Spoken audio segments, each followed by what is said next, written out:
Қайырлы күн, құрметті достар. Бүгін біз сіздермен бірге шек деген тақырыпты жақсылап мектеп программасында үйреніп шығамыз. Лимит деген тақырып, иә. Енді қараңыздар. Бірден есептермен бірге есептерді шығару арқылы кәдімгідей любой есепті шығаратындай деңгейге жетіп алуға болады. Қараңыздар, мысалға, ең бірінші есеп. Лимит x ұмтылады шексіздікке, иә, 2x азайту 1 бөлінген x деген есептен бастаңыздар. Енді өте керемет бір лайфхакты айта кетейін. Егер сіздерде есептеріңізден x-тің үлкен дәрежесі алымында да бөлімде де бірдей болса, в данном случае екеуінде де дәреже бір ғой. Екеуінде де квадрат болса, екеуінде де куб болса, если они одинаковые, это наибольшая степень, коэффициенттерді бір-біріне бөле саласыздар. Яғни x-ны алдақсам 2 ғой, а мына x-ны алдақсам 1. 2-ні бірге бөлесің, жауап 2 бола салады. Ал енді официально шығарылу жолында бәрін x-тің үлкен дәрежесін бөлу керек. Яғни 2x-ті x-ке бөлесің, 1-ді x-ке бөлесің, x-ті x-ке бөлесің. Жоғарыда 2 азайту 1 бөлі x бөлімінде 1. Енді математикалық анализдің ең главный екі ережесі: бірді өте аз санға бөлсең өте көп сан шығады, бірді өте көп санға бөлсең өте аз сан шығады. Оқушыға былай түсіндіріңіздер. Бірді алыңыздар да калькулятормен. Бірді бөлесің 9.999.999 деп жазыңыз. Қанша шығады ол жауабы? 0,00000000001 шығады. Сонда біз сөйтіп мыжып жазудың орнына қарапайым 0 деп белгілей саламыз. Ол 0 емес, ол өте аз сан деген сөз. Ал шексіздік деген өте көп сан деген сөз. Сонда x-тің орнына шексіздікті қойсаң, 1 бөлі шексіздік, я мынау 1 бөлі шексіздік, ол 0-ге ұмтылып кетеді да, 2 бөлі 1 официальный жолмен 2 деген жауап шықты. Түсініңіздер ме, достар? Сол үшін қараңыздар, міне екінші есепте де уже ше, мына екінші есепте алымында да n квадрат тұр, бөлімде де n квадрат тұр. Наибольшая степень одинаковые. Значит, алымында 2 деген сан тұр, бөлімінде ше n квадраттың алдында 1 деген сан тұр. Оның да жауабы 2 шығады. Келесі есепте n квадрат дәрежелері бірдей. Үстінде 3 деген сан тұр, астында 2 деген сан тұр. Жауабы 3 бөлінген 2. Түсініңіздер ма? Официально шығару үшін бәрін n квадратқа бөліп шығасыздар. Ал енді төртінші есеп уже что-то поинтереснее. Қараңыздар. Лимит x ұмтылады шексіздікке синус 2n бөлесің n-ге. Енді тыңдаңыздар, достар. Синус пен косинус максимально 1 деген мәнге ие. Максимально ол 1-ді ғана қабылдайды. Значит, 1 бөлу n-нің орнына шексіздікті қоясың, 1-ді шексіздікке бөлсең 0 шығады. Екінші есепте тура сондай. Лимит x ұмтылады шексіздікке косинус 2x бөлінген x. Косинус максимальный мәнінде 1-ге тең, я? Бөлесің шексіздікке, оның да жауабы спокойно 0 шығып тұр. 36-та 2 деген екінші номерде барлық шектер сандарға ұмтылып тұр. Шектер сандарға ұмтылып тұрса, оны без проблем орнына қоя саласыздар. Болды. X-ің орнына 1-ді қоясың. 3 азайту 1 2 шығады. Мына жаққа қоясың 6 азайту 2 2. Ну, уже понятно. Бұл енді өте оңай. Просто орнына қою. Я? 36-та 3 деген нөмірдегі есептер тура сондай. Сандарды апарып қоясыздар әшейін орнына.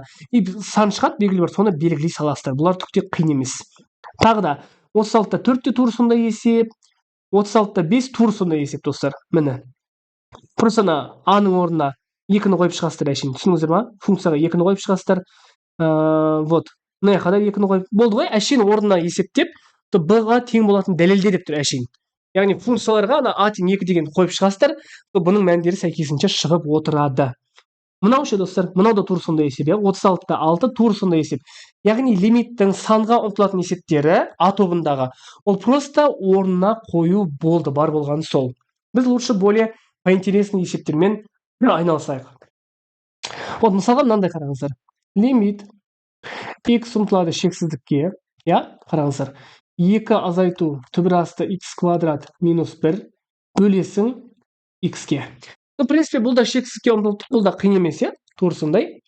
X-тің үлкен дәрежесіне бөліп шығамыз. Жалпы бұл жерде, достар, біз есептің бәрін x-ке бөліп шығамыз. Сонда 2 бөлі x бөлімінде x бөлі x минус мынан x-ке бөлесің, бірақ түбірдің ішіне x квадрат болып кіреді. Түбір асты x квадрат бөлі x квадрат 1, 1 бөлі x квадрат. Сонда мынау 0-ге ұмтылып кетеді. Мынау ше, асты 1-ге тең болады екен. Асты 1-ге тең болады екен. Мынау 0 азайту, мынау 0-ге ұмтылып кетеді. Түбір асты 1-дің өзі қалды.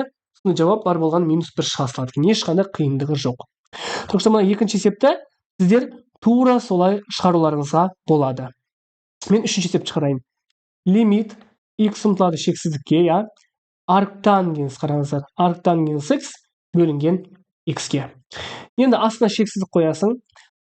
Арктангенс деген жалпы ол не достар, я? Арктангенс деген мынандай өспелі график, қараңыздар. Видите? Осындай өспелі график. Ол бар ғой, үстінде максимальный пи бөлі 2-ге ғана тең болады. Асты минус пи бөлі 2-ге тең. Сонда оның максимальный барылатын мәні ол пи бөлі 2. Какой-то бір саны шексіздікке бөлсең, жауабымыз спокойненько 0 шығады екен. Болды. Мынау да, я, арк синус 2х бөлі 2n деген тура сондай теманы қамтып тұр. Келесі. Вот. 36-та 17 деген номердегі есептер, олар уже что-то более интересное. Басқаша нәрсе қараңыздар. Лимит x ұмтылады 4-ке. X азайту 4 бөлесің түбірасты x азайту 2-ке. Енді тыңдаңыздар. Егер 4-ті қойсаңыздар, алымы 0 шығады, бөлімі тоже 0 шығады. Лимит деген тақырыпта 0 бөлі 0, шексіздік бөлі шексіздік деген нәрсенің бәрі неопределенности деп айтылады. Қазақша анықталмағандықтар. То есть никто не знает бұлардың қаншаға тең болатынын. Біз анықталмағандықтан қашамыз. Тестте уақытты экономдау үшін L'Hopital деген күшті бір әдіс бар. Универде өтеді, білесіздер сіздер. Ол алымынан да бөлімінен де бөлек-бөлек туындаласылады. Ол бөліп емес, бөлек-бөлек туынды қараңызшы. Туындалсаң 4-тікі 0, x-тікі 1. 2-нікі 0, түбірасты x-тің туындысы қандай? 1 бөлі 2 түбірасты x. Енді просто 4-ті барып қоя саласың. 1 бөлі 4 шығады, жауап 4 шығады. Көрдіңіздер ме? Бұл тестте күшті жолыңда уақытыңды экономдайтын нәрсе. Бірақ біз енді вроде мектепте L'Hopitalды өте ма, не помню, вроде өтпейді ау. Біз балаға официально шығарып үйретейік. Мына есепті официально шығару үшін иррационалдан құтылған сияқты әрекетті жасайсыздар. Яғни мен түбірасты x плюс 2-ке көбейтемін. Алым мен бөлімін. Көрдіңіздер ма? Сонда алымда x минус 4 мынау қалады. Бөлімде қанша шығады? X азайту 4 шығады.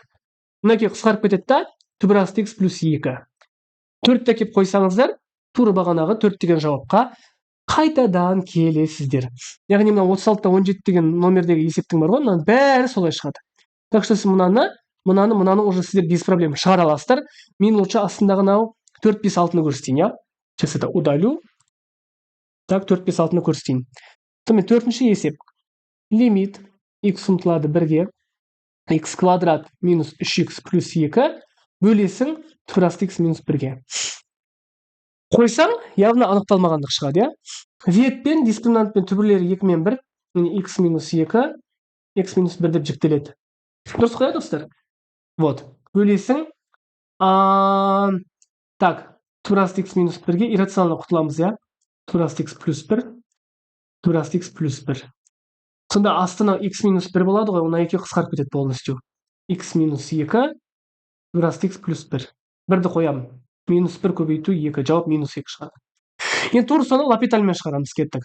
Туындысы 2x минус 3, бөлесің 1 бөлі 2 түбірасты x.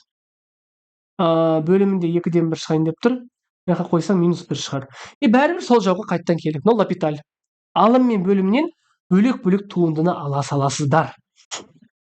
5 пен 6-ның есептері бірдей екен, так что мен біреуін шығарайын, а біреуін өздеріңіз шығара салсаңыздар болады, я?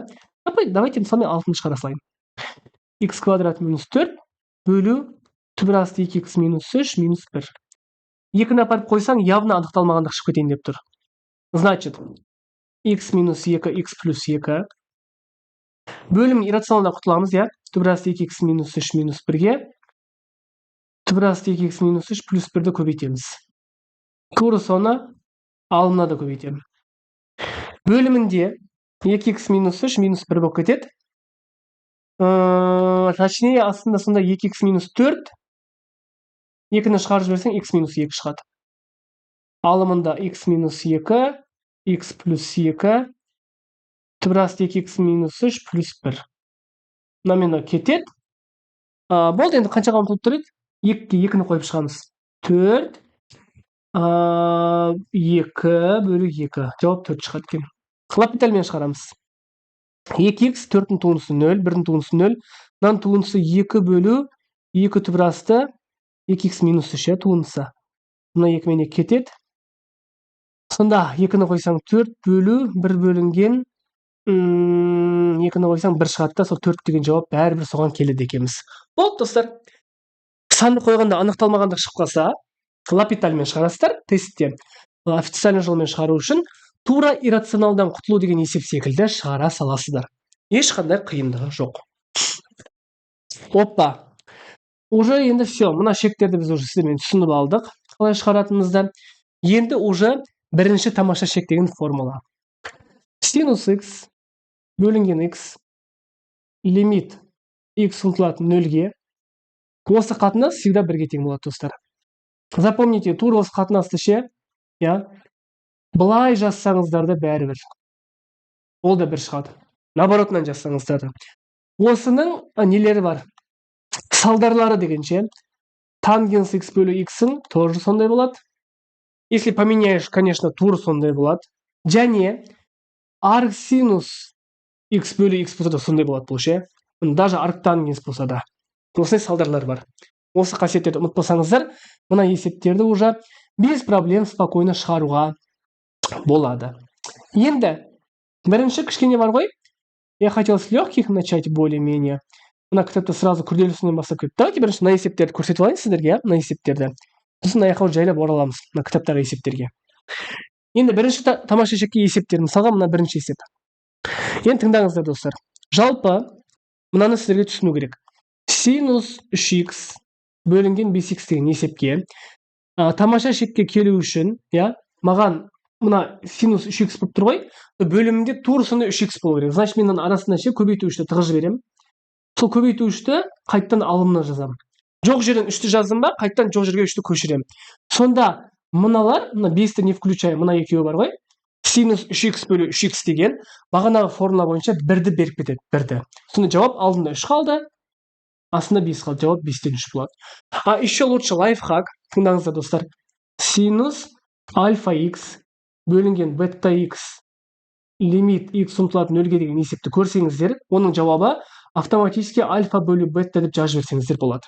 Жоғарыда мен дәлелдеп көрсеттім, ал мына жерде просто как лайфхак ретінде сіздерге жаттатып қойдым. Ешқандай қиындығы жоқ, түсінікті ма? Болды. Потому что синус 3x бөлі 3x деген бағанағы формула бойынша 1-ді беріп кетеді да, соның арқасында. Мына есепті қараңыздар. 0-ді қойсаң ше, достар, 0-ді қойсаң, косинус 0-де 1 анықталмағандық болып кетеді. Так что лапитальмен шығарсаңыздар болады. 1-дің туындысы 0, минус косинустың туындысы, минус синус болады, просто синус болып кетеді. Ананың туындысы 2x. Енді, мысалға, 0-ді қойыңыздаршы, 0-ді қойсаң, тағы да анықталмағандық болып кетті. Осындай кезде бір ерекшелік лапитальды 2-3 рет қолдана беруге болады ше. Жауап шыққанша қайта-қайта қолдана берсең болады. Синустың туындысы косинус, 2x-ның туындысы 2. Енді қойшы 0-ді. Косинус 0-де 1, жауап 2-ден 1 шығады. Бұл жағы неофициальный лапитальдің әдісі. Видно, уже? Ал енді официальный шығарып көрейік. Официальный шығару үшін мына есепті не істесек болады, достар? Вот мне интересно. Бүйтейікші, алым мен бөлімін 1 плюс косинус x-қа көбейтеміз. Қараңыздар. Алым мен бөлімін 1 плюс косинус көбейтем. Алымында 1 азайту косинус квадрат x шығады. Бөлімінде x квадрат 1 плюс косинус x шығады. Енді 1 азайту косинус квадрат синус квадрат x-ның формуласын береді, Міне. Бөлесің x квадратқа 1 плюс косинус x. Енді синус x ше 2 рет жаз. 2 рет жаза сал дейді. X квадратты тоже 2 рет жаза сал. Жақшаның ішіне 1 плюс косинус x. Енді тыңдаңыздар. Бірінші тамаша шек бойынша мына екеуінің қатынасы 1-ді беріп кетеді, мына екеуінің қатынасы 1-ді беріп кетеді, сонда ол жай ғана 1 бөлі 1 плюс косинус x шығып тұр. Енді 0-ді әкеп қойыңдар. Косинус 0-де 1, 1 плюс 1 2, бәрібір осы 2-ден 1 деген жауапқа айналып келеміз. Ешқандай қиындығы жоқ. Ал мынау бағана бірінші тамаша шектің салдары деп айтты. Бұл автоматически бірге тең болады. Тангенс x бөлі x бірінші тамаша шек бойынша сразу 1-ді беріп кетеді. Салдар бойынша. Ал мына есеп. 0-ді қойсаң анықталмағандық шығады.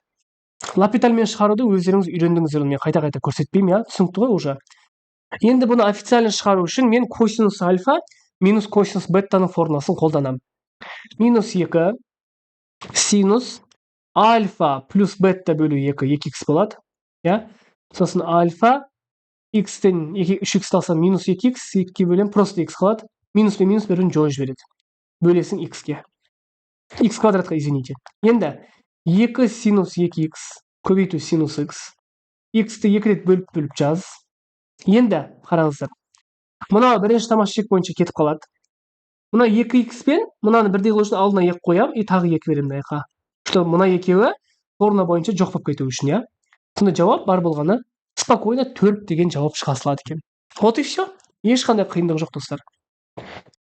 Дальше кет. Мынау. Мен жаңа айттым сіздерге, достар, қараңыздар. Арг синус x бөлі x болса да, ол бірінші тамаша шек бойынша салдар бойынша бірді беріп кетеді. Бірақ қандай коэффициент вы видите? 3. Я сол үшін жауап 3 болады. Потому что официально шығару үшін мен астына 3x берем. 3 берем. Тура 3-ті алымына көшірем. Мына екеуі бір болып кетеді. И сол қасиет бойынша жауап спокойно д деген жауап шыға салады екен. Қиын емес ешқандай. Так, келесі есеп. Тангенс 4x бөлі 2x. Бағана ғана сізге түсіндіріп қойдым уже, иә? То, что 4 болу үшін коэффициенттерді бөле салыңыздар, 4-ті 2 бөлсең 2 шығады. Ал мынау ше, 3 шығады. Жауап 5 болады. Бағана түсіндіңіздер ғой неге екен? Алым мен бөліміне 2 берем, ана 4 болу үшін, мына жаққа алым мен бөліміне 3 берем. Так, тура сол сияқты мынау 3-тен 1 болады. Мынау 3-тен 1. Я. Мынау ше, бұл 2-ден 1. Екеуін қосыласыздар. Мынау ше, 3-тен 2, ал мынау 2-ден 3. Тура солай шығара бересіздер ғой. Мынау да сондай міне. Неде қанша шығады? Неде 3 шығады? Ана жерде 1 шығады. Бұның жауабы сразу 2 болып тұр. Я автоматически. Мынау уже басқаша. Мынаны бүйтесіздер, енді алымын синус альфа минус синус беттаға салайық. 2 синус альфа плюс бетта бөлі 2 3x. Альфа минус бетта минус 4x минус 2x, я. Алына минус бере саламын. Ой, кешіріңіздер, кстати, на екіншісі формулада косинус еді ғой. Онда минус шықпайды. Косинус 2x болады. 2 синуста минус болғанда ше, синусында минус, косинусында плюс қоя. Значит, подождите. Я формулу перепутал, извините, с кем не бывает. Қазір. 2 синус альфа минус бетта бөлі 2. Яғни 2x, бір алдына минус болады. Косинус альфа плюс бетта бөлі 2. Все, міне. Бөлесің синус 2x-ке. Мына екеуі кетеді. Минус 2 косинус x. X-ның орнына 0-ді қоясың. Жауап минус 2 шығады. Өйткені косинус 0 градуста 1 кетен ғой. Мына тура солай шығара бересіздер ғой, достар. Мынаны, я. Түсінікті ғой уже. Или, пожалуйста, лапитальмен шығарсаңыз. Давайте мысалы лапитальмен көрейік, я. Мына лапитальмен шығарсаң, 2-ке 5 көбейтесің 10 косинус 5x. Мынау 2 косинус 2x, я. Бөлесің 3 косинус 3x-ке. Енді 0-ді қойып шығамыз. 10 плюс 2 бөлі 3 болады. Жауап идеально 4 деген спокойно шығып тұр екен. Все, бағанағы мектептің есептеріне оралайық кітаптағы. Потом еще мыналарды еще порешаем с вами вместе, я. Тағы бір қайталап өту үшін. В принципе, мыналар уже тура бағана кітаптағы есеп. Мынаның жауабы 3, мынаның жауабы 2, мынаның жауабы 7 бөлі 2. Мынаны бағана түсіндіріп қойдым тура осы екеуін. Ал мына просто санды қоя салатын есеп. Мыналар да в принципе бағанағыдай. Иррационалдан құтыласыздар, я. Мысалға мына есепте қараңыздар. Алым мен бөліміне 2-ні қойсаңақ шығатын сияқты кейде. Шықпаса лапитальмен шығара саласыздар, достар, я. Шықпаса лапиталь. Мына жерде мысалға бұны да көрсетіп қойым жаңа алғашқы бірінші бетте. Но здесь тоже тура бағанағы есептер сияқты ешқандай айырмашылығы жоқ. Лучше бағанағы тригонометрияны шығара берейік. На тригонометрияны. Мына жердегі 1, 3, 2, 4-тің бәрінің алгоритмі бірдей болады. Көріп тұрсыздар ма? Либо синус альфа минус синус беттаға салып шығаруға болады, жаңа формуланы қолданып, я. Мынаны бағана ғана шығарып қойдым лапитальмен. 3 пен 4-те лапитальмен спокойно өздеріңіз шығара берсеңіздер болады, я. Ешқандай, в принципе, қиындығы жоқ тоже. Вот. Ал егер лапитальмен шығарамайым, қалай шығарам десеңіздер, мысалға үшінші есепті бірден көрсетіп жіберейін. Синус x минус 2 синус 5x бөлінген 2 синус x лапитальмен емес, официально шығаруларыңыз келсе, мүшелеп бөлесіздер. Мынандаған синус 3x-ті бөлесің 2 синус x-қа. Азайту, мына екеуін бір-біріне бөлесің, екілер қысқарып кетеді. Синус 5x бөлінген синус x. Мынаның жауабы 3 бөлі 2 шығады, я. Вы тоже знаете, как это делается, да? Мынаның жауабы 5 шығады. Просто ала саласыздар ғой. Түсіндіңіздер ма? Вот екеуін. 37-те 4-тің мысалы бір любойын біреуін көрсете салайын, допустим, ең соңғысын көрсетейінші. 5 тангенс x бөлу 6х деген есеп. Ну, уже понятно, вы знаете бұл қалай шығатынын, иә? 10-ке 3-ті көбейтесің, 6-ға бөлесің. Все. Неге? Потому что мен мына жерге мына 3-ті тығып жіберемін ғой, тура 3-ті алымына жазып жіберемін. Көрдіңіздер ма? Мыналар қасиет бойынша тангенс 3х бөлу 3х деген формула бойынша 1-ді беріп кетеді. Сонда әшейін мына 3-ті 5-ке көбейтіп 6-ға бөлесіздер. Сол тема бойынша 37-те 4-тегі есептің бәрі солай шығады. 37-те 5-тегі есептің де бәрі солай шығады, в принципе, иә. Ну, давайте біреуін алып көрейік, мысалы, бірінші есепті. Арк тангенс 2х-ті бөлесің 2 синус х-ға. Мен мектептің кітабынан скриншот жасап просто. Мынау ше, допустим, ребята, бұл 2 мен 2 қысқарып кетіп 1 шығады ғой, бұл да тура сол ғой. Неге десеңіздер, иә, вы уже знаете. Мына 2х-ті бірден кеме құрту үшін мен жоқ жеріне x алып келемін. Соны қайтадан алымына көшіремін. Мына екеуі, мына екеуі бір болып кетеді, x пен синус x бір болып кетеді, все понятно. Мына есептеші, мысалға, алымында 6х тұр, бөлімде 3х тұр. 6-ны 3-ке бөле саласың, 2 шығады. Тоже уже понятная тема деп айтсам болады сізге. Дәлелдеп жазуларыңыз келсе, міне, арк тангенс 6х бөлу арк синус 3х-тің 2 екенін дәлелдегілеріңіз келсе, не істейміз біз? Мына жаққа жоқ жеріне 6х алып келемін. Я дұрыс па? Соны қайтадан көшіремін. Жоқ жеріне 3х, жоқ жеріне 3х, міне. Сонда мына екеуі кетеді. Я? Сосын мына екеуі кетеді, бір болып кетеді. Сонда 6х-ті 3х-ке бөлесің, бәрібір сол 2 деген жауапқа қайтып келесің. Болды ғой, достар, түсініп алдыңыздар ғой, коэффициенттерді бөле бересің ғой бір-біріне. 36-та 7-нің бәрін бүкіл соны есеп, міне. Көрдіңіздер ма? Вот. Қараңыздар, 1, 3, 2, 4-тің бәрі солай шығады, потому что 0-ге ұмтылып тұр. 5-ші кішкене бөлектеу екенін көрсетейін. Кішкене шексіздікке ұмтылып тұр. X ұмтылады шексіздікке. Синус 5х плюс тангенс 3х. Ал қалай ойлайсыздар? Ол неге тең болады? Синустың максимальный мәні бір ғана болады. Тангенстің максимальный мәні ше. Тангенс өсіп кете береді, былай шексіз өсіп кете береді. Көрдіңіздер ме? Шексіздікке ұмтылады. Так что ана аргумент үлкейген сайын тангенс те үлкейе береді, бұл есептің жауабы шексіздік шығады просто. Осылай рассуждение жасап есептерді тоже кәдімгідей қорықпай спокойно шығара берсеңіздер болады, достар. Видите? Вот. Так. 37-те 7-те уже понятно, просто орнына қоясыздар. Тупо орнына қоятын есептер бұл жерде. Я? Болмай жатса лапитальмен шығара бересіздер спокойненько. Қандай бір ерекшелеу есеп бар? 37-те 8-дің нөмірлерін көрейікші. Қазір. 37-те 8-дің, мысалға мына бір есебі. Лимит x ұмтылады 0-ге 1 минус косинус 2х бөлесің тангенс x-тің квадратына. Но вы не забывайте, что в любом случае сіздерді лапиталь спасет, я? Лапитальмен спокойно любой есепті шығарып кете беруге болады. Енді официально шығарып көрейік. Алым мен бөліне 0-ді қойсам, 0 бөлі 0 деген анықталмағанда шығып кетеді. Значит, надо поработать, я? Не істесек болады, достар. Тангенске келтіру үшін каким-то образом тангенс x квадрат деп тұр, тем более. Хотя очень странно. Неге тангенсте ше x-тің квадрат деп ыңғайсыз жазылып тұр? Тангенс квадрат x болса болатын еді. Не, в любом случае мен лапитальмен шығара аламын. Мысалға қараңыздар, 0, ондан туындысы 2 синус 2х болады.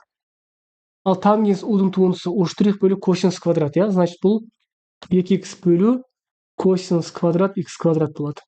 Сонда 2 мен 2 кетеді. Синусы 2х-ті бөлесің x-ке, бөлесің косинус квадрат x квадратқа. Это получается синус 2х бөлінген x косинус квадрат x квадрат. 0-ді қойсаң, допустим, алымы 0 болып кетеді. Бөлімі тоже 0 болып кетеді, я? Значит, мен бүйтем. Синустың көзін құртам.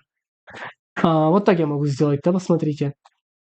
Мынан алым мен бөліміне 2х жазсам, мына екеуі кетеді.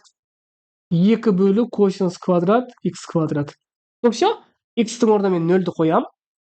Косинус 0-де 1 болып кетеді, жауап 2 шығады. Вот лапитальмен шығарған кезде, я? Енді официально шығарайын десем, синусқа келтіріп алсам ше мынаның бәрін. Да, это я могу, давайте попробуем. 1, мысалға, я? Косинус деген косинус квадрат x минус синус квадрат. Плюс болып кетеді. Я? Дұрыс қой енді. Ана жақшаның арқасында. Мына екеуі тоже синус квадрат болады да. Бұл сонда бізде 2 синус квадрат x болады. оны бөлесің тангенс x-тің квадратына. Сонда шығару үшін 2 синус x-ті 2 рет жазайын, бөлесің тангенс x-тің квадратына. Енді маған 1x тағы 2x жетпей тұр. Жоғарыға x квадрат қоямын. Неге? Мына екеуі бірді беріп кетеді сонда. Мына екеуі бірді беріп кетеді. Түсінікті ғой, x квадрат көбейту 2 бөлу тангенс x квадрат. А сіздер білесіздер, что x квадрат пен тангенс x квадрат тоже бірінші тамаша шектің салдары бойынша бірді беріп кетіп, жауап 2 шығады екен. Міне достар, әйтеуір бір-бірлеп шығарып аласыздар, хоть L'Hopital, хоть формуланы ашып, бұдан ешқандай қорқудың керегі жоқ. Бұл тақырып жақсы тақырып, қайта шыға береді спокойно. Уақыт үнемдеу үшін, конечно же, L'Hopitalмен тез-тез шығарып тастағандарыңыз более жақсырақ болады. Вот. В принципе, здесь уже все понятно, да? Да. Қандай есеп бар екен, необычный. 37-те 7-дің бәрі солай шығады. 37-те 8-ді мен только что бастап көрдім бірінші есебінен. Ол да, в принципе, бәрі солай шығып тұр. L'Hopitalмен болса да шығарып алуға болады, иә. 37-те 9-ды сіздер спокойно шығарыласыздар. Өйткені ол уже бағанағыдай есеп қой. X ұмтады шексіздікке. Квадраттасаң 16x квадрат бөлесің x квадрат плюс 4x плюс 4. Мына екеуінің дәрежелері бірдей, значит 16-ны 1-ге бөлесің, коэффициентті жауап 16 бола салады. Ананың бәрі бірдей. Так что все, міне болды. Барлық нюанстарды қарап шықтық. Главный айтарым, санға ұмтылса, любой момент L'Hopitalмен тез-тез шығарып тастауға болады. Главный жауап тауып тұрық қой, все, иә. Енді госэкзамен мектептен официальный жолмен көрсетуге болады. Шексіздікке ұмтылса, үлкен дәрежеге бөлеміз. Бірінші тамаша шектің формуласы, салдары бар. Все, достар, болды. Осымен лимит деген тақырыпты уже игеріп шықтық. Жалпы университетте ғой, бұл универде ол өте қиын тақырып. Неше түрлі түрлері бар. Екінші тамаша шек бар, еще араласып кеткен есептер бар, страшный. L'Hopital қолданатын кез бар, қолданбайтын кез бар. Мектеп базасында біз бұл тақырыпты спокойно шығарып, оқушыға жеңіл түсіндіре аламыз. Жақсы достар, келесі сабақтарда жолыққанша сау болыңыздар.